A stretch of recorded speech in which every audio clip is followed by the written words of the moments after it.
The crystalline spires of New Helios trembled as the atmospheric processors failed one by one. Ambassador Kethvar pressed his four-fingered hands against the observation deck's bioglass, watching the storm clouds gather beyond the dome that protected their dying colony. The Hellion Republic had waited 3 standard cycles for rescue, sending distress signals across 17 different frequencies to anyone who might hear their plea. Still no response from the Coalition worlds, asked Dr. Marina Kowalski, the only human aboard the station. Her voice carried the peculiar gravity that all humans seemed to possess, a weight that made even the most seasoned Hellion diplomats uncomfortable. Kethvar's gill slits fluttered nervously. Nothing from Arcadia Prime or the Centauri Collective. The quantum relay shows our signals reaching them, but... He gestured helplessly with his translucent arms. Perhaps they consider us too insignificant to waste resources on. The human, Marina, had arrived 6 months prior as part of a cultural exchange program. Her species was relatively new to the galactic community, having only achieved faster-than-light travel 2 decades ago. Most civilized worlds regarded humans with a mixture of curiosity and caution. They came from what the Galactic Census Bureau had classified as a Class 12 death world, a planet so hostile that it seemed impossible for intelligent life to emerge from it. Your atmospheric mix contains 21% oxygen, Dr. Reeves had noted during Marina's orientation. On most worlds, that concentration would cause spontaneous combustion of organic matter. And your gravity, 3 times what we consider safe for prolonged habitation. Marina had simply shrugged.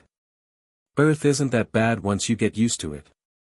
Now, as New Helios faced extinction, Kethvar found himself grateful for her presence.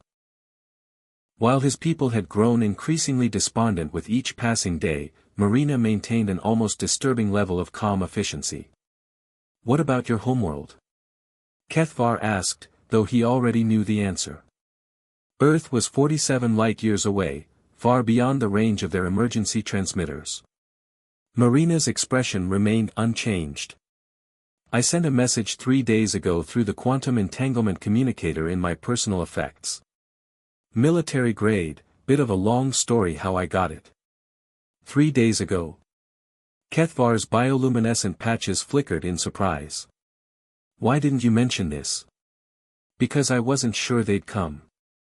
We're still new to this whole galactic citizen thing. Earth might have decided it wasn't their problem." She paused, checking her chronometer. "But knowing humans, they probably started moving the moment they received it." As if summoned by her words, the long-range sensors began screaming alerts. Kethvar's 6 eyes widened as the display showed not 1, but 12 vessels dropping out of hyperspace. The ships were angular, brutal-looking things that bore little resemblance to the elegant curves favored by most galactic civilizations. Human fleet designation, Terra Nova Relief Force requesting permission to dock, came a voice through the communications array. The accent was harsh, clipped, nothing like Marina's softer tones. "We're here for Dr. Kowalski and any civilians requiring evacuation." Kethvar stared at the tactical display. 12 heavy cruisers for a single human citizen.